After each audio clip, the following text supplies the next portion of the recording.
He who learns must suffer. He who learns must suffer. And even in our sleep, pain that cannot forget falls drop by drop upon the heart.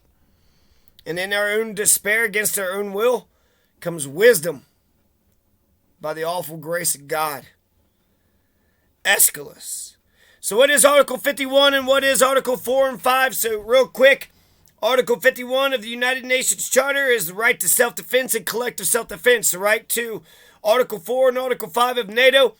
Article 4 and 5 of NATO is Article 4 is you have a right to consult. If you're a part of NATO and some shit went down, you have a right to get everybody together and consult about what we need to do next. Article 5 is, three musketeers, all for one, one for all. So collective self-defense, right? One attack on one of us is an attack on all of us. It's time to, go to the goddamn mat. It's time to kick ass, take names. So there you go. Article 51 is the right to self-defense and collective self-defense. And that is weird because Putin says that he gets to invade Ukraine under Article 51. But actually, Article 51 says that Ukraine has a right to defend itself. And so does Canada and Botswana and the United States. We have a right to defend ourselves and Ukraine as well. We have a right to defend anybody who needs defending. So it's weird that Adolf Putin brought up collective self-defense, Ukraine is about to attack us, I could just tell they are. So, I don't think so there, fucking Putin, but at least he had some, legal pretext. Well, self-defense. I gotta attack them first because I know what they're thinking. They're thinking they probably should be part of a military alliance just in case you motherfuckers invade. Oh shit. We should have gone for NATO like 20 years ago.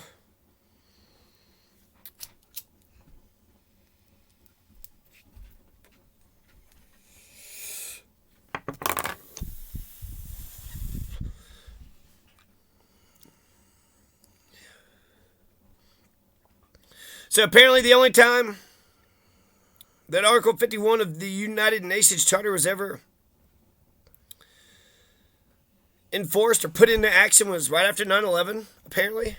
Here's Article 51 of the UN Charter verbatim. Nothing in the present charter shall impair the inherent right of individual or collective self-defense if an armed attack occurs against a member of the United Nations until the Security Council has taken measures necessary to maintain international peace and security. Measures taken by members in the exercise of this right to self-defense shall be immediately reported to the Security Council and shall not in any way affect the authority and responsibility of the Security Council under the present charter to take at any time such action as it deems necessary in order to maintain or restore international peace and security. So nothing in this charter shall impair the inherent right of individual or collective self-defense if an armed attack occurs against the member of the United Nations.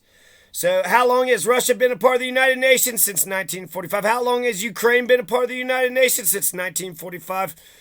When did we get modern Ukraine? 1991. When did we get modern Russia? 1991.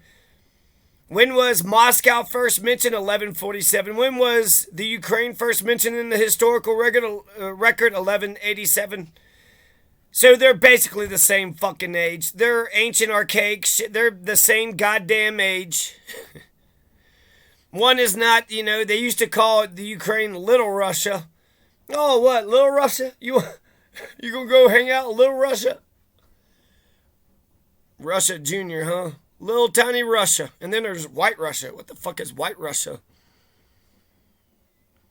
So the UN Charter is the foundational charter to the United Nations, an intergovernment organization dedicated to upholding human rights.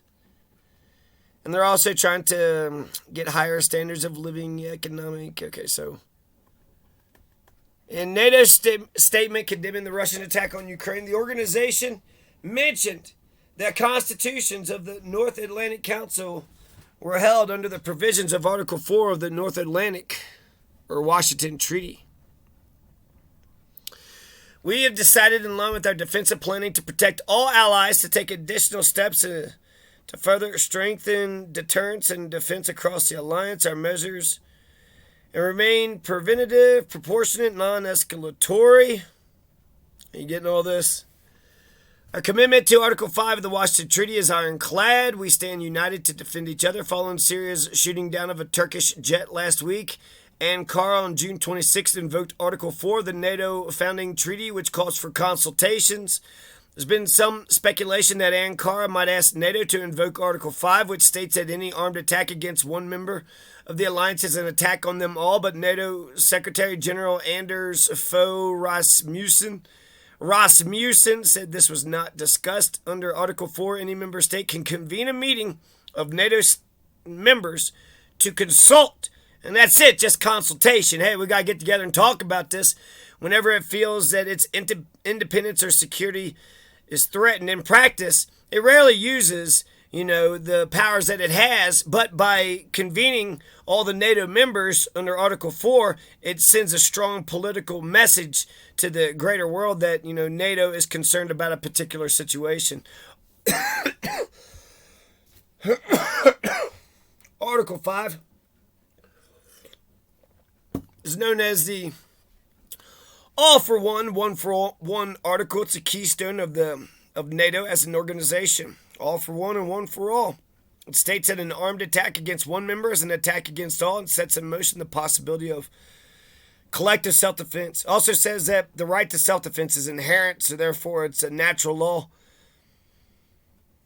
See NATO Article 4 versus Article 5. The parties will consult together whenever, in the opinion of any of them, the territorial integrity, political independence, or security of any of the parties is threatened. So let's, we got two little articles up here. What do NATO Articles 4 and 5 say? Turkey on June 26 invoked Article 4 of the North Atlantic Treaty. It's the founding document of the NATO military alliance. It says that they consult with each other, one for all for one. Well, that's the same. It doesn't automatically result in military action. It only commits members to assist the party or parties so attacked and to take action as it deems necessary, including the use of armed force.